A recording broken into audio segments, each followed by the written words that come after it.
So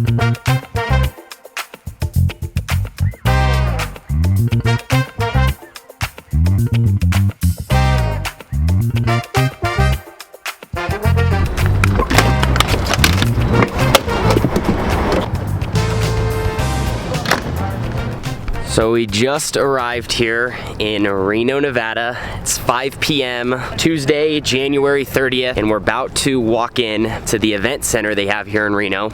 I've personally only ever drove through this city in my whole entire life. Never actually spent any time here, and I don't know if they've ever had racing in this area, but we got a one-off Outlaw Kart event. It's $10,000 to win this weekend. Highest paying Outlaw Kart race of all time. And it's taking place in that building right there. Wow. All right, so we just walked in. This is pretty cool.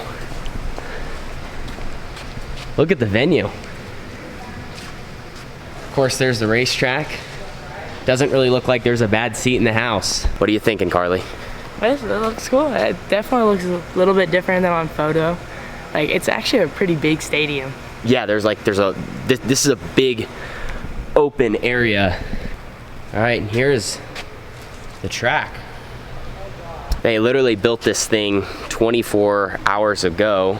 Like I said, one-off event, and I think they kind of tried to replicate the size of Red Bluff Outlaws. And I don't know if it's true, but I also heard they kind of tried to mix in a little bit of, you know, what they have out there in Shawnee, Oklahoma. Just trying to build something that has some banking. You can slide people, move around, and, you know, hopefully have a wide racing surface bottom to top. So yeah, this is really gonna be interesting. So I was just over there, walked around, and now looking at the surface from what would be the backstretch. You know, there's so many factors when you have an event like this, and I just want to say I really hope this thing is successful because I want more stuff like this to happen in the Outlaw Kart community. But you got to think, they built this track, you know, 24, 36 hours ago. They've been constantly working on it, but the main thing they're going to be dealing with is just figuring out the material and, you know, what they need to do to work it throughout the night so it stays racy. My first observation is I'm just really hoping that it doesn't end up being, you know, one lane around the berm.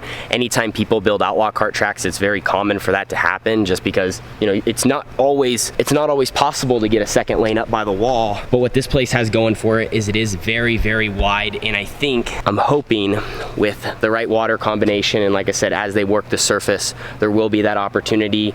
And with so much on the line, you're gonna have guys that are, you know, going that extra mile. They're not gonna be afraid to kind of, you know, let it all hang out up on top and, you know, trying just to make it happen for $10,000. But the good news is the story will be told starting tomorrow with practice.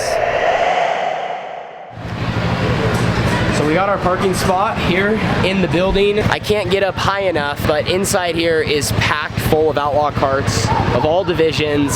So we're all pitted that direction. And then if you go through this tunnel, this is how you get to the racetrack, which I was showing you guys yesterday. So cars are gonna be on track in just under an hour. And they're gonna have the pit meeting in a few minutes. In that, they're just gonna kind of quickly explain what, you know, the practice sessions are gonna look like. I think we're gonna be on track at least twice, kind of expecting 10 total laps. You know, so not a huge opportunity to figure things out, but just enough to get out there, try to improve your balance, you know, see what the high desert hustle racing surface will be. And it's one of those situations where everybody is in the exact same boat. We're all kind of rolling into it with a question mark, and it's all going to be about who can figure it out the fastest.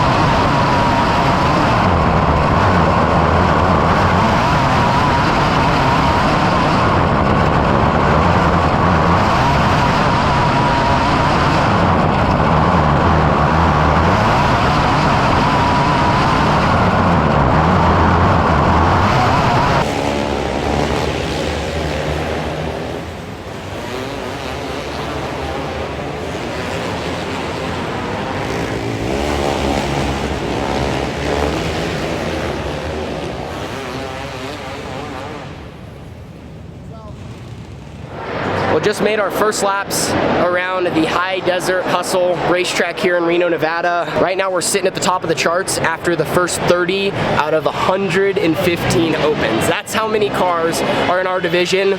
Immediately I felt really good. And right now we're about a 10th better than the second place car. Like I said, more are still going and there's lots of fast guys still to come. But honestly, the split down as you go 3rd, 4th, 5th, like our car was really good and I felt great. Right now the racing surface is right around the bottom. I told you my biggest thing with this is I'm hoping that they're able to bring in multiple lanes, but still early in the weekend.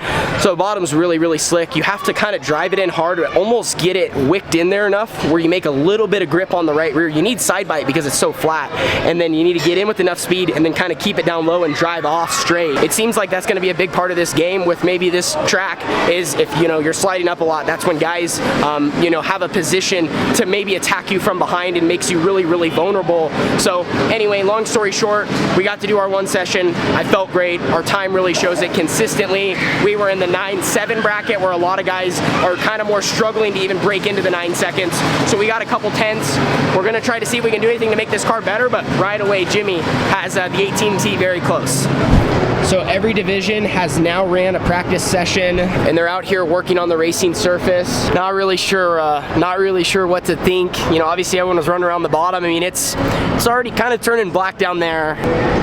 You can see where everyone's been running, and then this is all dirty, which they did go out there and scrape it, of course, and now they're trying to just figure out what the next step's gonna be. This is a difficult task at hand. One-off racetrack, figuring things out, and they obviously don't have a lot of time. We're kind of just starting to see what's happening as cars are running.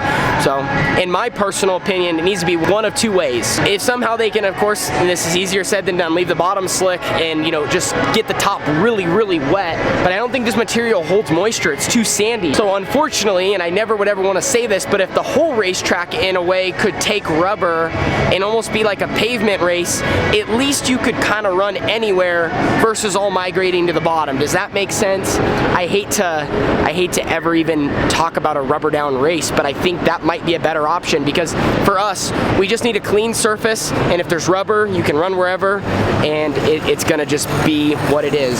So they're gonna keep working it. I think there's a couple soft spots from where they did water, and then there's some hard spots, so they're rolling around, and I give them credit. Like I said, this is not easy. They're trying to do their best and give us something to put on a show.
So I totally got the helmet hair going. We just pulled back to our pit stall and we're loading up after practice night is now complete. That second session, we ended up 3rd quick, and I really only got like 1 lap. The racetrack continued to lay rubber around the bottom. It just got darker and darker and darker, and basically that's when our tires, the layers of rubber, they're sticking to the racetrack. The tires are getting hot, they're getting grippier. Rubber is another form of grip. So long story short, I think the fastest lap time was a 9.5 compared to a 9.7 in the first session, and we were a 9.5. We were literally right there, and I just got one lap at the end because I got stuck behind another car that spun out and kept going, and I was trying to give myself some space, and unfortunately, you know, lost a lot of the session. But nonetheless, our car is really, really good. I do think that we are going to have to be careful if the racetrack, which probably will be if it's like that around the bottom with heavy rubber. You almost got to be a little looser than you think, because if you're following guys that are slower than you, or you know, they're just all fighting for the same lane, like you're gonna get tight easy, and it's gonna want to pull the left rear off the ground. I did experience that one time. Anyway, car's really fast. 18T is right where it needs to be.